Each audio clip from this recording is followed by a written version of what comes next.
parler sur le sujet du cannabis et les possibles effets thérapeutiques qui sont enregistrés de nos jours un peu partout dans le monde.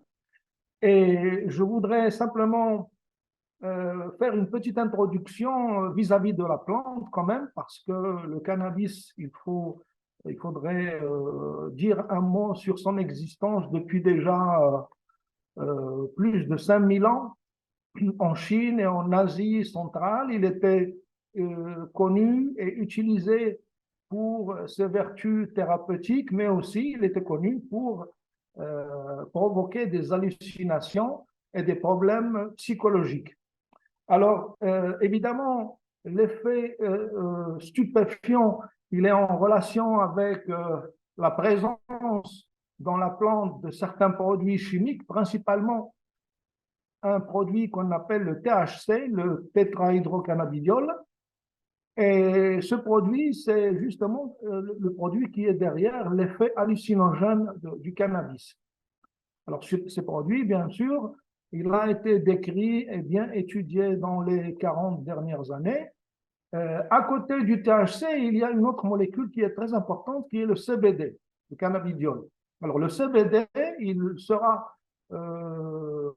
question de cette molécule dans pas mal de littérature en relation avec, bien sûr, ce possible effet thérapeutique.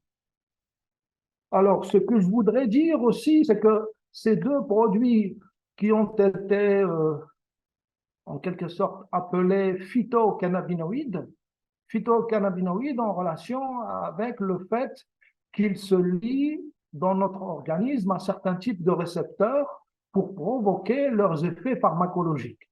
Alors, ces types de récepteurs, à partir du moment où on les a décrits, on a bien sûr pensé à l'existence d'autres substances endogènes, c'est-à-dire que nous produisons nous-mêmes dans notre corps, et qui se lieraient à ces fameux récepteurs qu'on appelle CR1 au niveau central et CR2 en périphérie.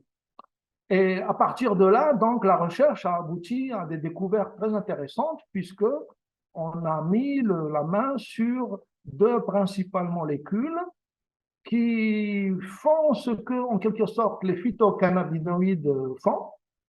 Ces molécules sont intégrantes de notre système cellulaire puisqu'elles sont libérées suite à l'activation de n'importe quel type de cellule.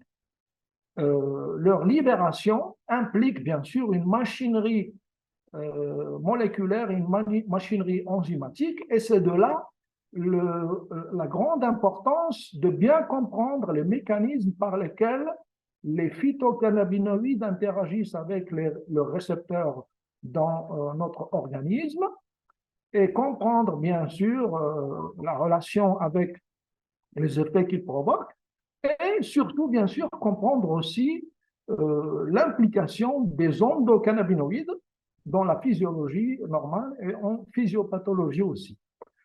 Donc, après cette introduction, je reviens bien sûr sur les indications thérapeutiques connues des phytocannabinoïdes jusqu'à maintenant. Il n'y en a pas beaucoup.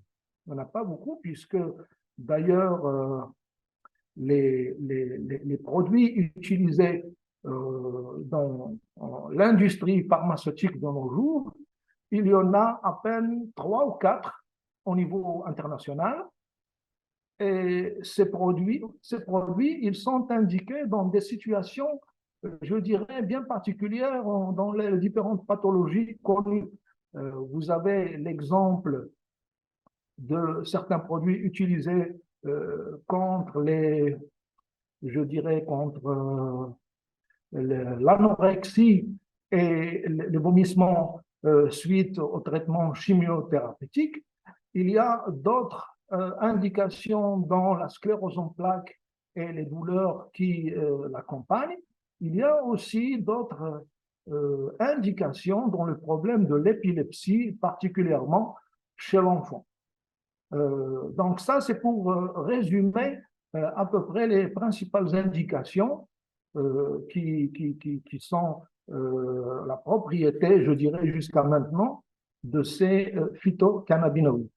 Alors maintenant, il faut souligner que la législation de chaque pays est autonome, même si certains pays de l'Union européenne, par exemple, ils ont je dirais, des procédures communes, mais en fin de compte, chaque pays est souverain pour approuver ou non certaines formulations pharmaceutiques à base de cannabis. Donc, jusqu'à maintenant, on trouve une ou deux spécialités pharmaceutiques en Europe.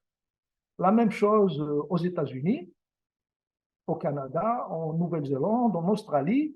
Donc, un peu partout dans le monde, on trouve, je dirais, deux spécialités par pays au maximum et qui sont utilisées dans les indications que je viens de souligner.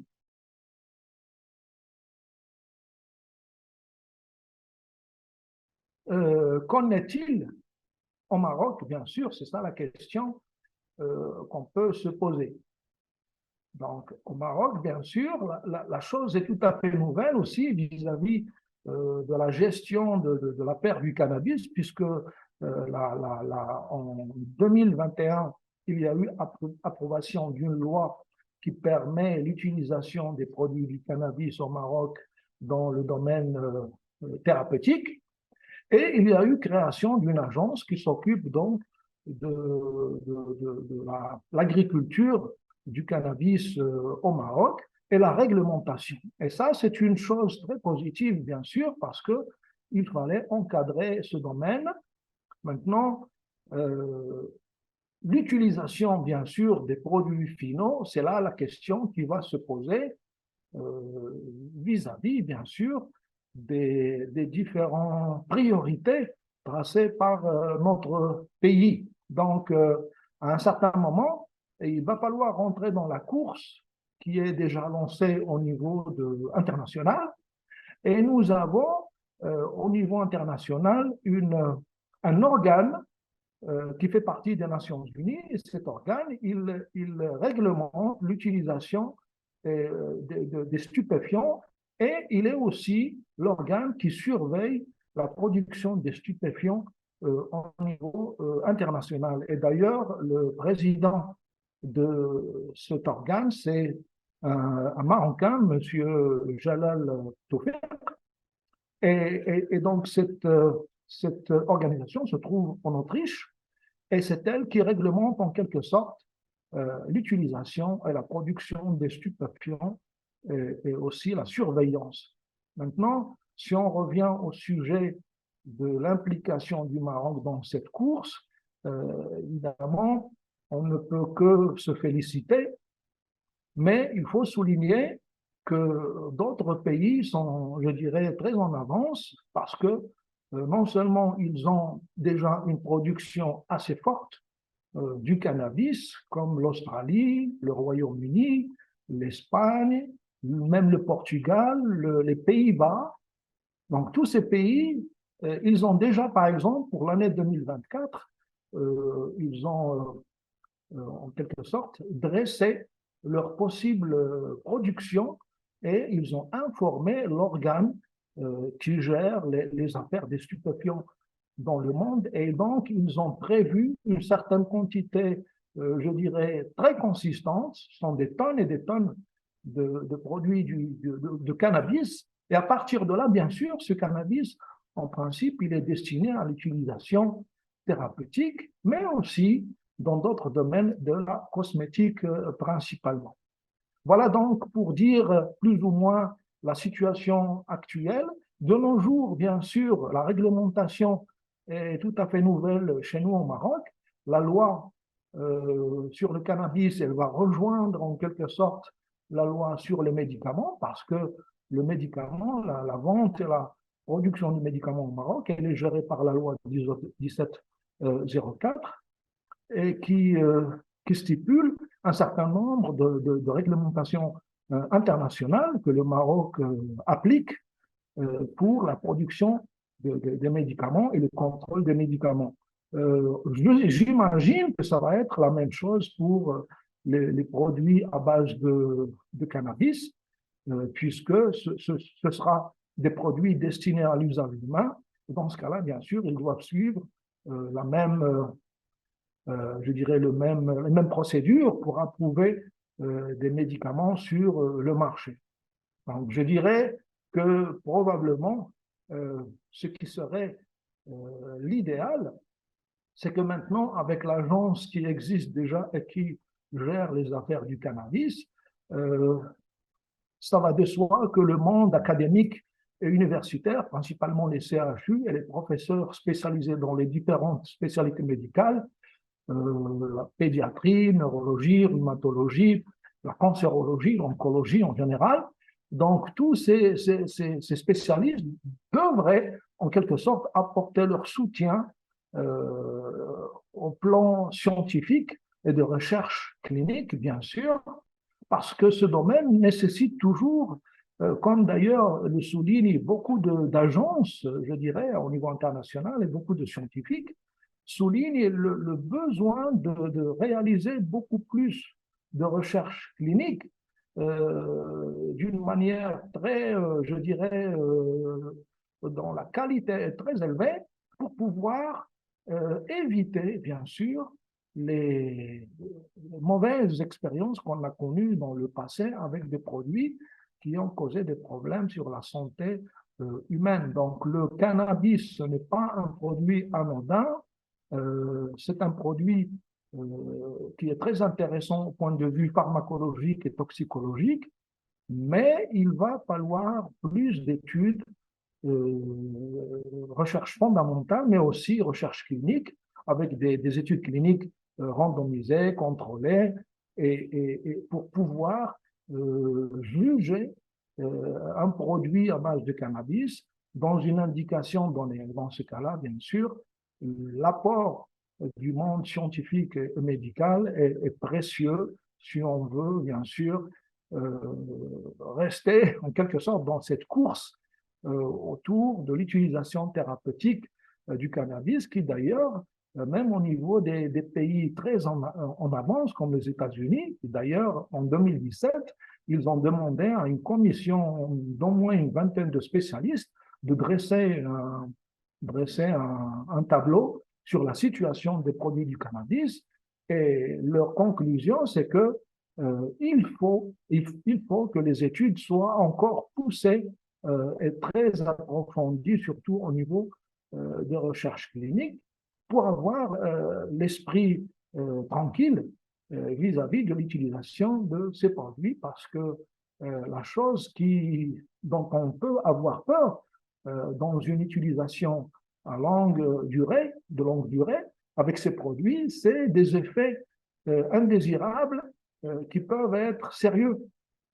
Alors, bien sûr, tout ça, ça rejoint en quelque sorte la propriété du cannabis, dont on sait que c'est un produit qui n'est pas anodin, c'est un produit très dangereux, surtout pour les jeunes, parce que la situation du cerveau, elle est plus affectée, plus on utilise le produit à un jeune âge, plus l'effet néfaste est plus important.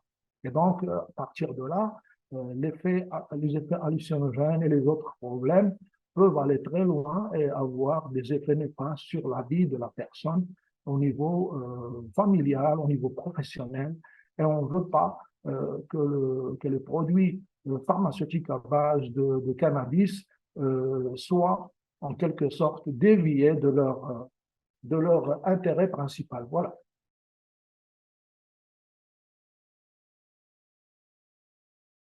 Pour ce qui est de la recherche scientifique, je dirais que le monde a fait déjà des pas géants dans le domaine de la recherche autour du cannabis, principalement dans les 2 derniers siècles. Mais grâce aux techniques d'analyse et d'investigation physico-chimique, je dirais, c'est plutôt dans les 40 dernières années où on a déchiffré beaucoup de molécules cannabinoïdes dans le cannabis et on est arrivé même à produire des cannabinoïdes synthétiques. D'ailleurs, plusieurs spécialités pharmaceutiques renferment des cannabinoïdes synthétiques, de THC principalement. Alors maintenant, l'autre volet de recherche, c'est le volet sur l'être humain, c'est-à-dire que se passe-t-il au niveau de l'interaction de ces produits avec la cellule humaine, avec le corps humain. C'est ça la grande question et qui ne peut être, dont la réponse ne peut être apportée que par des recherches cliniques et des suivis thérapeutiques. Et bien sûr, tout ça veut dire que l'implication du monde académique, scientifique et médical est nécessaire pour comprendre encore mieux les mécanismes par lesquels le cannabis pourrait être intéressant dans le domaine thérapeutique.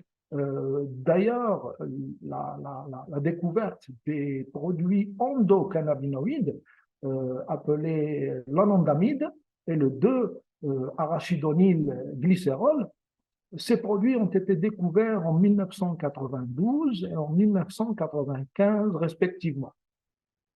Euh, par pur hasard, l'un des produits, le 2-arachidonyl-glycérol, je l'avais moi-même décrit dans la machinerie enzymatique qui dégrade les phospholipides membranaires des macrophages de poumons à Boston, à l'université de Harvard, en 1990. Et par hasard, cette machinerie a été en quelque sorte la base de la production du principal endocannabinoïde, le 2-arachidonylglycérol, qui en 1995 a été déclaré comme le principal endocannabinoïde. Donc, cette recherche fondamentale, elle est nécessaire pour comprendre ce qui se passe dans la cellule parce qu'il s'avère que les endocannabinoïdes ne ressemblent pas vraiment aux autres molécules importantes dans le psychisme et le comportement de l'être humain, comme la sérotonine, la dopamine, la noradrénaline, le GABA, les différents canaux ioniques. Donc, ça ne ressemble en rien parce que les endocannabinoïdes, il s'agit de lipides qui sont libérés à partir de la membrane au moment où la cellule est activée. Et donc, on comprend bien maintenant pourquoi les phytocannabinoïdes perturbent la membrane plasmique des cellules, principalement celle des neurones. Et on comprend bien pourquoi maintenant les cannabinoïdes peuvent avoir, ça explique leur effet délétère sur le système nerveux central principalement, sur le psychisme, sur le comportement, sur tout ce qui est en relation avec je dirais, la qualité de vie d'une personne avec un système nerveux sain. Et donc, si on comprend comment interagissent les cannabinoïdes avec notre cerveau et avec nos cellules, on comprendrait peut-être comment les utiliser d'une meilleure façon sans avoir les possibles effets délétères. Et ça, c'est une course qui est toujours en marche au niveau international, parce que pour réaliser ce genre d'études, il faut avoir bien sûr des équipes, je dirais, bien formées et des moyens de haut niveau, très sophistiqués, pour aborder la recherche fondamentale au niveau de la cellule. Je suis en train de parler de phénomènes qui se passent au niveau du système nerveux central et principalement au niveau des mécanismes qui gèrent l'activation cellulaire. Et ça, on ne peut avoir accès à ces phénomènes-là qu'à travers, bien sûr, des recherches fondamentales et plus tard des recherches cliniques pour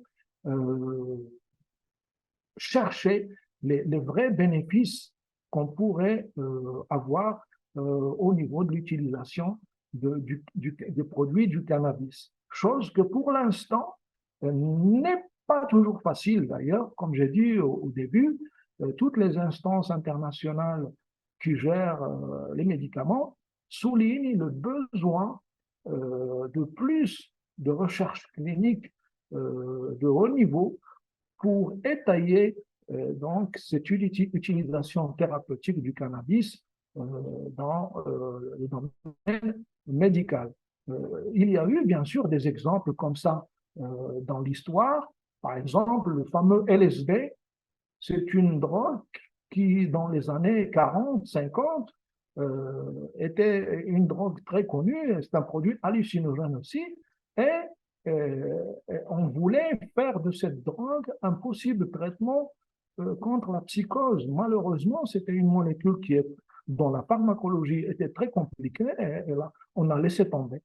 Donc, je pense que la communauté internationale, de nos jours, elle veut aller avec des pas doucement sur le cannabis pour éviter des problèmes sérieux parce que le cannabis, c'est un produit très dangereux et on voit bien qu'est-ce qui se passe dans les sociétés en Occident ou même chez nous, malheureusement. L'utilisation du cannabis, c'est quelque chose de très, très dangereux. Elle a des effets délétères sur la santé de l'individu, en plus un prix à payer au niveau de toute la société, la famille, le milieu professionnel, et donc ce n'est pas un produit anodin. Donc il faut mobiliser tous les moyens humains et matériels pour faire de la recherche très approfondie et pour avoir des réponses claires sur la pertinence de ces produits.